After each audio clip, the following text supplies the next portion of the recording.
बहुत सारे लोग दौड़ते दौड़ते आते हैं और अंजलि अपनी कैबिन में बैठी हुई होती है। सिटी हॉस्पिटल की ओनर होती है और एक बहुत बड़ी डॉक्टर होती है।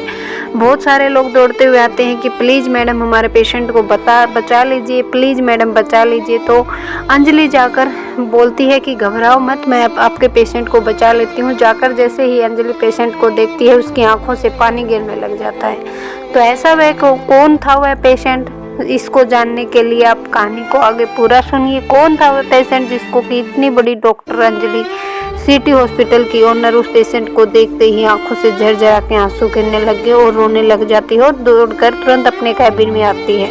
ये कहानी है अंजलि नामक लड़की की। वो डॉक्टरी का कोर्स कर रही थी, पढ़ रही थी। एक समय जब उसके पिताजी ने बोला कि बेटी देखिए अपना करियर बनाना है, आपको कामयाब होना है, तो आप अपना कामयाब होना बहुत ज़रूरी है। इसके लिए अंजलि को उसके पिताजी का साफ साफ ये इशारा था कि ताकि इस टाइम पे अंजलि किसी लड़के के चक्कर में न गिर जाए। लेकिन उसी के कॉलेज में एक राहुल नामक लड़का भी पढ़ता था जिससे कि अंजलि को उससे प्यार हो चुका था। ये बात पता लगते ही उसके पापा ने उसको शादी करने के लिए जल्दी की और उसने एक जल्दी से लड़का ढूंढ लिया जो कि चंडीगढ़ का रहने वाला था। अच्छा खासा पैसा था उसके पास में, अच्छा प्रॉपर्टी वाला लड़का था। लेकिन अंजलि अभी शादी नहीं करना चाहती थी, वह अपना करियर बनाना चाहती थी, लेकिन वो अपने पापा के सामने नहीं बोल सकी। और ना चाहते हुए भी अंजलि एक दिन दुल्हन बनकर अपनी शादी कर ली। दुल्हन बनकर जब वो अजय के घर में आती है तो देखती है कि अजय के घर का स्टैंडर्ड काफ़ी अच्छा था, बहुत पढ़ा लिखा शिक्षित परिवार था।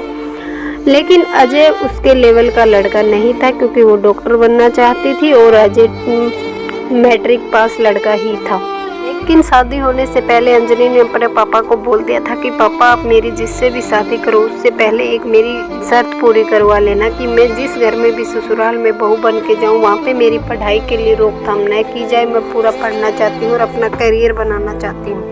उसके पिताजी ने हाँ कर दिया और ससुराल वालों से पूछ लिया गया, चंडीगढ़ में रहने वालों से, कि आप मेरी बेटी को जितना भी पढ़ना चाहेगी उसे पढ़ने दिया जाएगा। तो सब ने इस बात को सहमति दे दी और इस बात को लेकर आगे शादी हो गई। शादी हो गई उसके बाद अंजलि चंडीगढ़ में बहू बनकर आती है तो देखती है लड़का इतना पढ़ा लिखा नहीं है, मैट्रिक पास लड़का है, लेकिन फिर भी अंजलि उसके साथ अपना ज़िंदगी लाइफ सेट करना चाहती थी।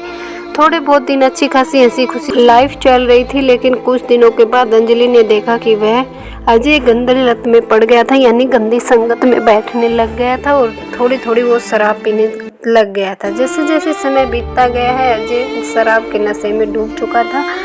पहले तो वो अंजलि की फिर इसी बात पे थोड़ी बहुत झगड़ा भी होने लग गया उसके धीरे धीरे, लेकिन बहुत ज़्यादा दोनों में आपस में मतभेद हो गया और दोनों में बहुत ज़्यादा झगड़ा हो गया। इसी बीच उनका रिश्ता 1 साल जैसा चल गया। 1 साल के बाद अंजलि गर्भवती हो जाती है, लेकिन अजय को समझाते भी बहुत है कि आप बहुत बुरी लत में डूब चुके हो, अभी हमारा बच्चा भी आने वाला है, हमारी ज़िंदगी को खुशहाल ज़िंदगी के आप आग मत लगाओ, इस ज़िंदगी में हमारी ज़िंदगी बर्बाद हो रही है, आप इस संगत को छोड़ दीजिए। लेकिन अजय कहाँ मानने वाला था, वो तो पूरी तरह से नशे की लत में और बुरी संगत में डूब चुका था।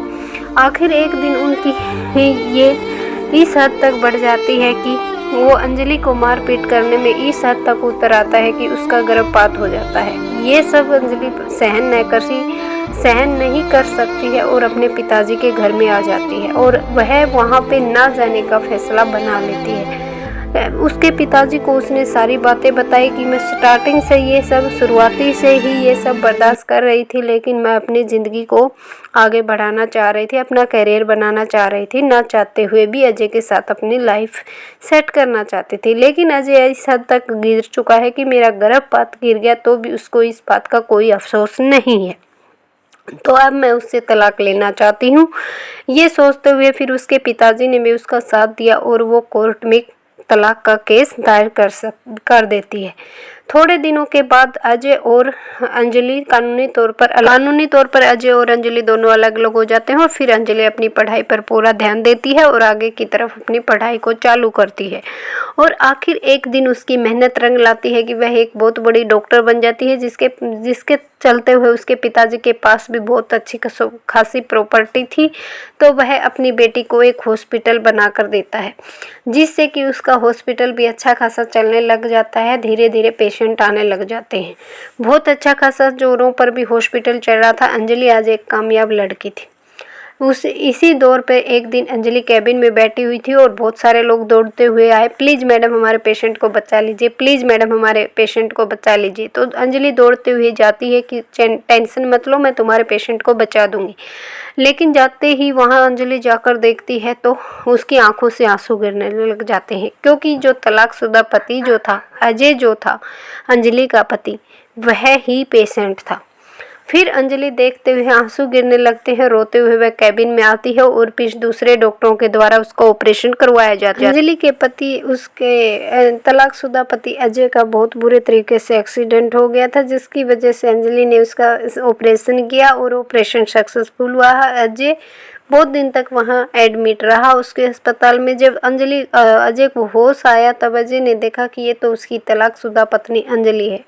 तब अजय ने पूछा कि अंजलि तुम यहाँ पे? तो अंजलि ने कहा मैं तो यहीं पे होनी थी, क्योंकि ये तो मेरा करियर था, मैंने जो बनाया है अपनी मेहनत से। पर आप ऐसे कैसे कि आपने वो संगत नहीं छोड़ी अभी भी? तब अजय ने कहा कि अंजलि तुम ही थी जो मेरी लाइफ को बना सकती थी, तुम अगर मेरी लाइफ से निकल गई तो मेरी लाइफ तो झंड होने वाली थी। तब अंजलि ने कहा कि मैंने तो अपना कैरियर बना लिया है, लेकिन आप अभी भी, मैं तो यही कहूँगी कि आप ये संगत को छोड़ दीजिए और अपनी अच्छी लाइफ बनाइए। तब अजय कहता है कि क्या हम फिर से एक नहीं हो सकते हैं?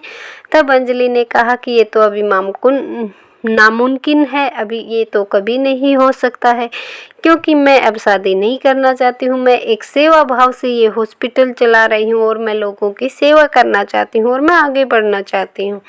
अगर आप थोड़ा सा भी प्यार करते हैं, थोड़ी सी भी मुझे मानते हैं, तो प्लीज़ ये गंदी आदतें छोड़ दिए और अच्छा काम करिए। ये बात सुनते ही अजय को डिस्चार्ज दे देती है। अजय अपने रास्ता चला जाता है और अंजलि आज भी सिटी हॉस्पिटल चलाती है चंडीगढ़ में। आई होप आपको ये अच्छी लगी होगी। ये स्टोरी कहानी नहीं है, ये एक रियल कहानी है, ये एक लड़की के साथ ऐसा हुआ है। तो कहानी अच्छी लगी तो कमेंट में जय श्री श्याम लिखें।